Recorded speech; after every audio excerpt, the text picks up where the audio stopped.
บายดีพี่น้องสบายดีFCทุกคนหลังจากเข้ามาแวะคาเฟ่แล้วเนาะทุกคนเป็นจะได้ตามความรู้สึกโซลัดเนาะมี FC ถามบ่าวสุกว่าน้องรัดเพิ่นเฮียนจบหรือยังหรือว่าจังใดเนาะพี่น้องถามเกี่ยวกับน้องก็คือตอนนี้หันน้องสุรัตน์12 ปีบ่12 ปีเพิ่นออกโรงเรียนเด้อพี่น้องออกตอนประถมตอนปใด ออกโรงเรียนตอนป .4 เด้อพี่น้องเลยเป็นออกโรงเรียนไว้แล้วก็บ่ได้เฮ็ดหยังอยู่ในบ้านเนาะบ่สุขก็เลยเอามาฝึกงานมาลองเฮ็ดเบิ่งพี่น้องว่าสิเป็นจั่งใดก็สิเอาน้องไปเที่ยวนํอันนี้ที่อยากให้น้องมานํก็คือ1บ่สุขได้มีหมู่เนาะพี่น้อง2ก็คือน้องโสรัตน์ก็ได้ไปเที่ยวเนาะได้ไปเห็นสิ่งใหม่ๆได้เห็นแนวนี้แหละก็คือมาจังซี่เนาะเป็นจะได้ดีใจอยู่ว่าได้มาดีใจแล้วก็ม่วน ม่วนบ่เดี๋ยวมื้อแรกสิพาเพิ่นไปอันนั้นพี่น้องไปโรงแรมที่เฮาจองไว้เนาะก็คือมันสิเป็นแบบรีสอร์ทนั่นแหละซึ่งเป็นครั้งแรกของน้องโซลัดเนาะที่จะได้นอนโรงแรมเป็นจะได้บ่ทันได้เคยจักเทื่อเลยเนาะมาแต่หูจักกันหน้าบ่สุกก็เคยพาน้องมาตั้งแต่เมืองปากเซ่พาไปเบิ่งหนังในเมเจอร์อยู่นะในโรงหนังแต่ว่าบ่เคยพาแบบไปเที่ยวไปหยังจักเทื่อเนาะปากซ่องก็มาครั้งทำอิฐเลยพาเพิ่นมาครั้งทำอิฐอากาศเย็นเนาะไปเดี๋ยวพาเพิ่นไปกินข้าวกันพี่น้องเด้อก็สิเตรียมข้าวไปในอันนั้นท้องบ่อนที่เฮาสิพักให้บ่สุกย่านแต่ทางมันยากเพราะย่านทางยากเด้อย่านเนี่ยยากแน่นอนบ่เตรียมเผื่อเวลาเข้าไปตอนนี้บ่าย2:30นะครับพี่น้องเพื่อบ่สุกไปกินข้าวกันนะจะบ่าย3พอดีเฮาก็กินข้าวแล้วก็สิเข้าไปเลยเผื่อเวลาไว้ย่านว่าทางมันยากแฮงพอดีแล้วเข้าไปหากันอยู่ทางเขาด้วยเพื่อจะกินข้าวแดงกับซีดาวเบียร์พอดีเดี๋ยวเซตใส่อีกทีหนึ่งมื้อนี้เฮามากับหมู่เนาะมากับบ่าวติไปเด็กๆเดี๋ยวพาไปกินข้าวทุกคน เสือใหม่ทรงผมใหม่ส่งใหม่เกิบใหม่งามเลยเด้อพี่น้องบ่สุกบ่ได้เอาผ้าใบแต่ย่านมันเหม็นเนาะพี่น้องเล็กน้อยอันบ่อันนี้ก็ได้ว่าเอาแบบนี้ซะบ่รุดง่ายก็แบบเป็นอันนี้นะไปกันด้วยบาติโอเคพอกันทั้งเขา เดี๋ยวเฮามาแวะกินข้าวกันพี่น้องก่อนสิเข้าไปวันที่สอนเนาะเพราะว่าเฮาบ่ทันได้กินข้าวเช้าข้าวเป็ดเลยจะมาแวะกินอาหารที่บ่สุกเคยมากินตลอดเนาะรสชาติแซ่บโอ้บัดเมื่อแวะซื้ออะโวคาโดก็อาหารเอื้อยนี่แซ่บพี่น้องกินกันเด้อให้พี่น้องมาฮอดอาหารน่ะเนาะเฮาสิพาน้องรัดมากินข้าวกินหยังแล้วกินเฟอกินกับเปียกกันแล้วเนาะไปข้าวกินน้ำออกทริปก็ได้ทริปนี้อาจสิบ่มีหยังหลายเลยพี่น้องแค่มาพักผ่อนซื่อๆบ่ได้แวะแบบข้างทางบรรยากาศข้างทางปานใดเด้อพี่น้องทริปนี้ก็พาหมอรัดมาพักผ่อนกินหยังหลานมีหยังเนี่ย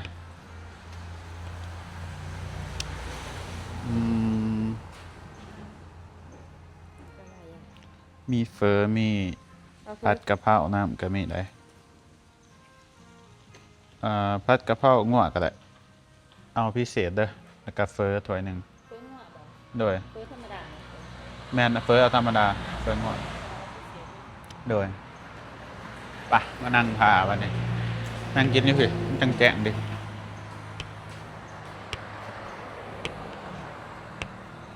เอาข้าวตั้งกล่องก็กินถาบาตีพี่เนาะแล้วก็สีขาวเป็นที่พักก็อยู่ในนี่แหละวันขังกันเนี่ยบ่ไก่แต่ยังบ่ทันได้เคยไปจักเทื่อเห็นเขาเจ้ารีวิวก็ได้ว่าอยากไปเหมือนปะนั่นปิ่นมาแบบนี้เวลามันเหมือนเวลาถ่ายกล่องครับมันเหมือนเฮากับปรับแสงเฮาเบิ่งแสงเอาเวลามันย้อนนั่งทำได้อันนี้ก็ได้เวลาตัวถือกล่องค่ะเห็นมันเหมือนตัวกับปั๊บมุมเมาเบื้องในมีแสงอันนี้เฮาสอนโซลัดไปนำน้องพี่น้องเกี่ยวกับการถือกล่องการยังบ่ให้หมุนกล่องไว้เพราะว่าค ขันเวลาเบาสุกไปต้องให้เพิ่นจับกล่องให้ตลอดนะอันบางทีก็จับเองแน่บางทีให้เพิ่นจับแน่ก็ซ้อนไปเนาะพี่น้องอันนี้ก็หลายอย่างเนาะตัดผมสื่อเสื้อผ้าเบิดหลายพี่น้องเอ้ยผู้ใดสิอยากสปอนเซอร์น้องโซลัดก็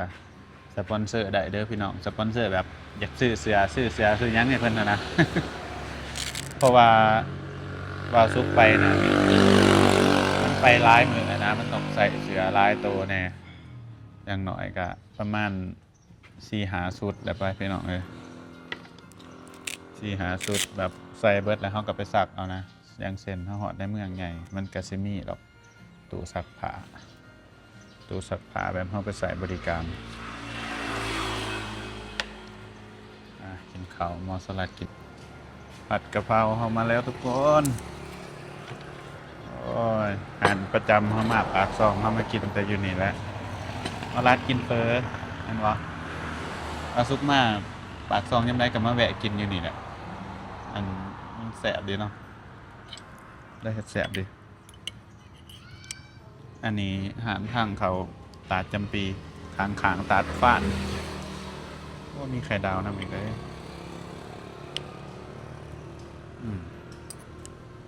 อรัดว่าอยากกินเฟอก็เฟอมาเอาสั่งแล้วกินวงนะฮะ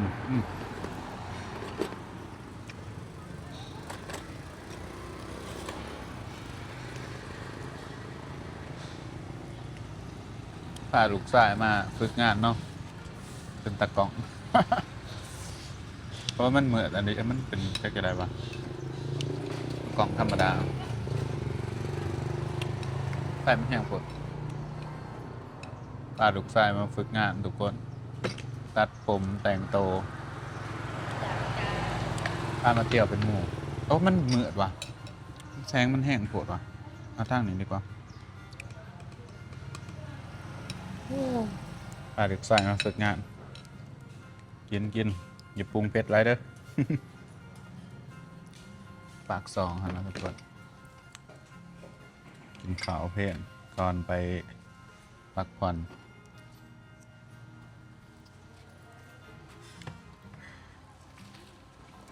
มาเด้อพี่น้องมากินข้าวน้ำกันเด้อ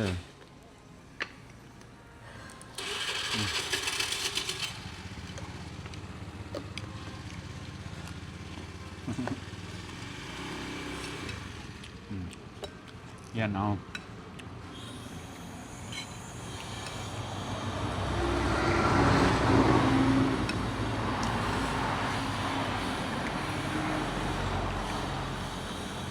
ล็กหน่อยอยู่บ้านบาซุกหันส่วนร้ายเขาแต่ก็คอยได้เฮียนเนาะพี่น้องส่วนร้ายเขาพากันออกของเฮียนมีแต่ย่มพากันออกเป็นยังคืออยากออกสลัดตอนนั้นบ่ม่วนบ่เขาของเฮียน มวนอยู่ค่ะ เป็นไรคือว่าอยากออกของเฮียน บ่ได้ไปแบบ ขาดดูหวัง คาดูนะก็เลยเอาเนี่ยคาเห็ดเปียกล้อมหน้าก่อน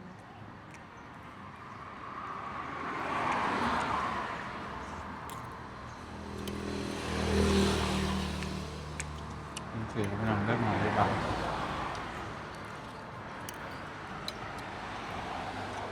ติดเหลินติดหมูไม่ได้ออก ออกล่าสุดนะ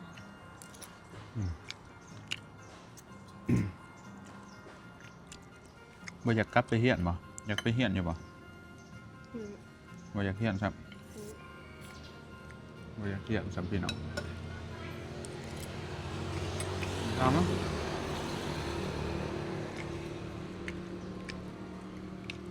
ไอ้น้องมอออกกันเบิดมอนัดมอลาดมอสุกีจะอยู่บ่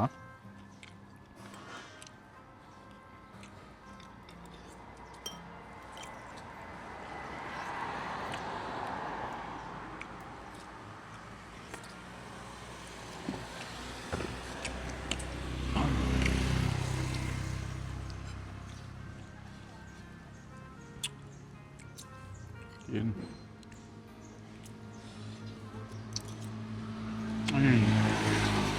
ถ้วยละ100 บาทได้พี่น้องของบาซุกไงผัดกะเพราเนื้องัวพิเศษฮอมโซลัด80 บาทคือ 40 บาท ฮะ 40 บาท 50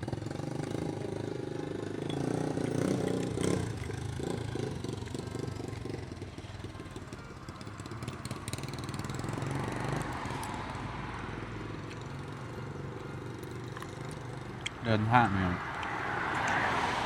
ค่าใช้จ่ายรายได้พี่น้องเพราะว่าเขาต้องซื้อทุกอย่างเลยเพราะว่าจะเป็นของกินที่พักน้ำมันแน่น้องพี่น้องร้าย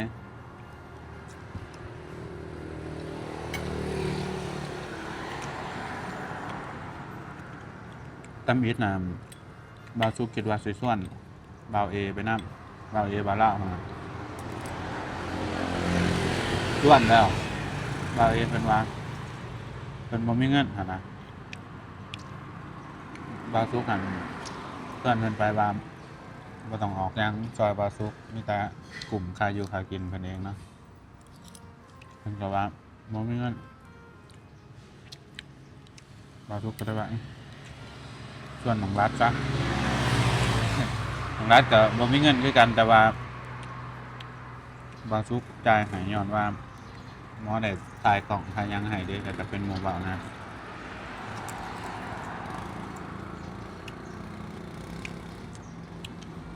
แต่ที่ต่างของรัฐก็จะใส่กำไรชีวิตไปเห็นในร้านบอล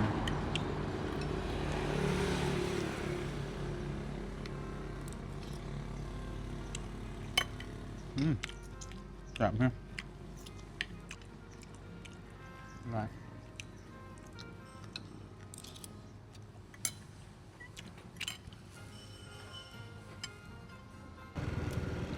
หอดได้พี่น้องทางยากแห้งบ่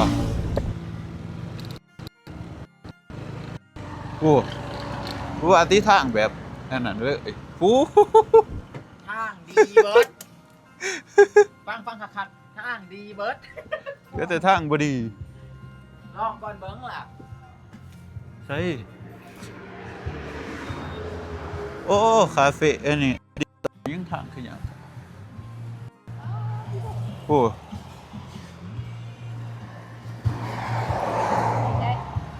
อยากมาเบิ่งบอลนี่ก่อน โอ้ก็บ่บอกแน่เนาะว่าทางเข้ายากคนสิได้เอาเกิดพี่น้องอันนี้คือทางที่เฮาสิไปอันนั้นเนาะไปรีสอร์ทบอลเฮาจองไว้ทางยากแฮงโอ้คันยากแต่บอลนี่พอไปอยู่นี่เบิ่งย่างลงไปเบิ่งอีกก่อน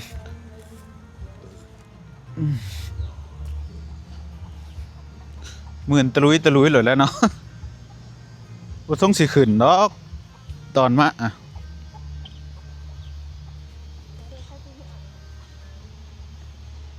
แถวนี้มีดินอยู่นี่คันซ้ำนี่ไปได้นี่คันซ้ำนี่ไปได้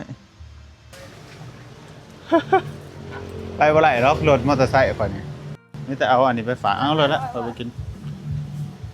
ถามเราเบิ่ง จอดรถไปใส่เด้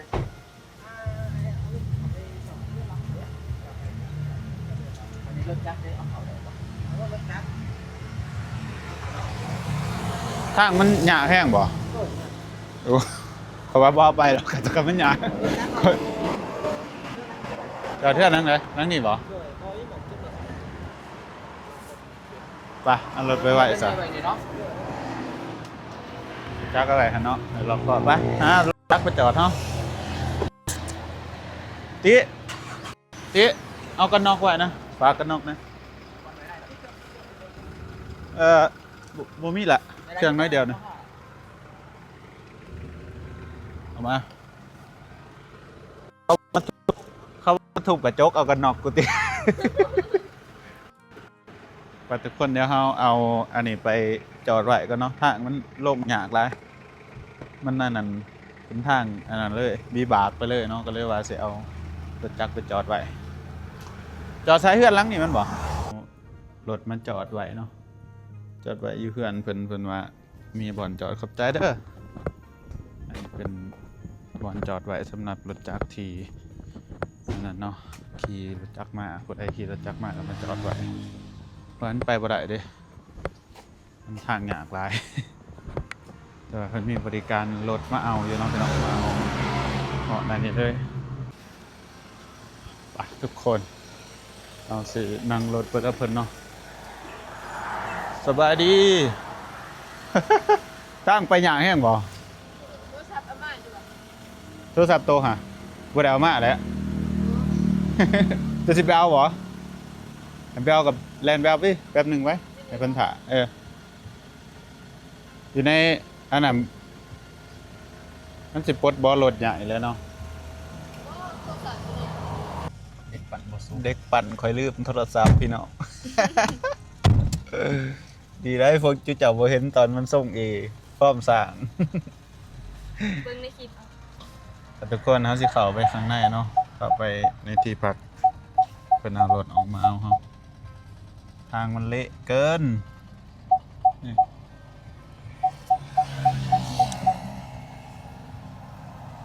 อยู่ในมีที่พัก2 อันพุ่นเนาะตะโอยวัลเล่ฟาร์มสเตย์3 กิโลแล้วนะวันที่เฮาพักก็คืออันนั้นได้ทุกคน The Gift Garden ป้าที่ทุรถจักร เจ้าเด้อ นี่ได้ รถ คัน จักร เจ้า เด้ มา อเด้อไอ้ข่อยมากคือสิได้สุกกันอยู่ซิเนาะนี่รถใหญ่บ่อู้ต้องเร่งอยู่ซิเนาะบ่ได้บ่สิ้นนี่ว้ายแต่ว่าคันรถเวฟข่อยบ่ย่านเนาะแต่ทุกคนตอนนี้เฮามาฮอดที่รีสอร์ทแล้วเนาะซึ่งไปใส่บ่ได้บ่ ยังเอาโซล่าไปสร้าง โอ้ ว่าบนเหมือนมาแล้ว เป็นจากโซลาร์เซลล์เนาะเพราะว่าอยู่นี่มันอยู่ไกลทุกคนเป็นแบบเป็นมันจะเป็นฟีลแบบเขาเรียกอย่างว่าโฮมสเตย์บ่โฮมสเตย์เนาะแต่มาพักผ่อนเลยทุกคนผู้ใด เอาสเต๊ะ อยากมาตามเนาะเดี๋ยวสิรีวิวให้เบิ่งในคลิปนี่แหละว่าเป็นตะม่วนเป็นตะตามมาอยู่บ่ปะเริ่มแรกของพักก่อน ไปค่ะ โป๊ดมากระถ่ายหูปเลยเบิ่งเนี่ยจะเป็นอีหยังกระโป๊ด ไปถ่ายน้ำแน่อ้าว ถ่ายเห็นเบิดบ่ คือคนสิไปป่าอะไรอันนั้นนี่อันหนึ่งสองสามคือคนสิไปอันนั้นอันหนึ่งสองสาม อยู่คนสิขามแดน เออ แต่ทุกคนเดี๋ยวสิมารีวิวให้เบิ่งเนาะบรรยากาศและกที่พักมันสิเป็นแนวใดเฮาก็มาแต่ปากซองนี่แหละพี่น้องทุกเทื่อตลอดที่มาก็ดิโอ้ที่พักเพิ่นสิอยู่ตรงหน้าหิมน้ำเลยทุกคนอันนี้เป็นน้ำเป็นไงน้ำไหลบอกให้แห้งมัน แสดงว่ามันมีน้ำตกแถวนี้เนาะ มันตกหลาย เดี๋ยวกับเดี๋ยวมันไหลมาจากดินจาก เออ เพราะมันอยู่ไกลๆกันเดือดๆกันใช่รัก48นี่รัก ก็สิอันเดียวกันนั่นแหละน้ำมันก็ไหลลงไปลงมา ทำไมมึงไปร้อยอืดมาแต่ผลแล้วก็สิรัดเพิ่น ใส่คาเฟ่เขาอยู่ใส่เด้อเนาะแสดงว่าสิอยู่เบื้องนั้นเนาะทุกคนเป็นที่พักแบบรีสอร์ทเด้อนี่ห้องที่3นี่ละมั้งบ่แม่นหนีบ่ติ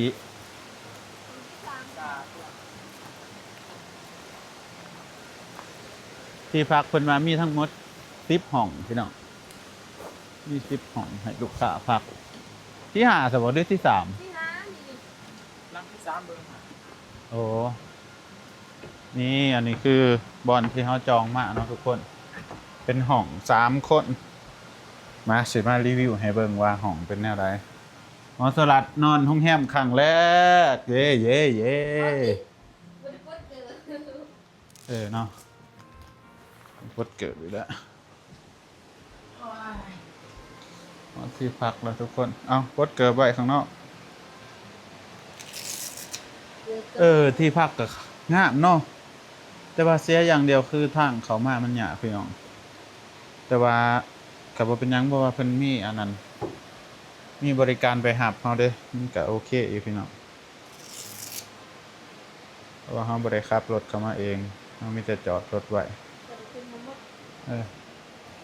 วิวบรรยากาศก็สิประมาณนี้นี่โรงแรมนอนโรงแรมครั้งแรกสลัดว่ะ มีห้องนอนอันนี้เป็น3เตียงเนาะทุกคนเพราะว่าแบบนอน2กับนอน3ก็น่าจะห้องซ้ำกันนะพี่น้องความกว้างความบ่กว้างเพราะว่าแค่เสริมเตียงเข้ามาก็สิเป็นฟิลประมาณนี้จะได้หัวหน้าม่วนบ่ FC อันถามมาบาวสุกเอาน้องรัดมาอันนี้เพิ่นกะบ่มีเวียกบ่เนาะอยู่ในบ้านในเฮือนเพิ่นก็คือเพิ่นบ่ได้เฮ็ดหยังเด้อพี่น้องบ่มีเวียกจักแรกกูว่างแถวนี้อยู่เฮือนน้องบ่ได้เฮ็ดหยังบ่มีเวียกหยังแต่ละมื้อเฮ็ดหยังบ่ได้เฮ็ดหยังเลย ตีปอก ยินแต่เกมเนาะพี่น้อง เดินตีเปาะ ที่เฮาเอาน้องมาก็คือแบบอันนี้เด้อทุกคนอยากให้มาถ่ายคลิปให้ได้แล้วก็น้องเพิ่นก็ได้กำไรชีวิตไปก็คือได้เที่ยวฟรีเนาะพี่น้องเป็น FC บางคนก็คอมเมนต์ว่าบาสุกเอาน้องมาถ่ายคลิปเอาอันได้เงินได้หยังก็ซื้อกระจายเบิดทุกคนซื้อจ่ายเบิดให้น้องอยู่สินะคือซื้อเสือซื้อแพะบาสุกก็สามารถซื้อได้ซ้ำบาสุกซื้อให้ได้เด้อพี่น้องอย่างเช่นซื้อเสื้อผ้าซื้อหยังฮะอันนี่ก็เบิดลายเนาะที่บาสุกซื้อให้นี่เบิดเป็นล้านนะเนาะก็ซื้อได้ซ้ำบาสุกซื้อให้หั่นเด้อพี่น้องมาก็น้องมาก็น้องก็ได้ไปเที่ยวไปหยังหั่นนะถ้าถามว่าบาสุกไปคนเดียวได้บ่ก็ได้คือกันเด้อพี่น้องแต่ว่าอันนี้เอาน้องมาหาประสบการณ์ ไปเที่ยวม่วนอันนี้ก็สิเป็นโต๊ะอันนี้โอ้มากับสไตล์คอนเทนต์เนาะ จะสิพาไปรีวิวอีกเด้อพี่น้องสักหน่อยก่อนหมุนเครื่องเหม็นคลองก่อน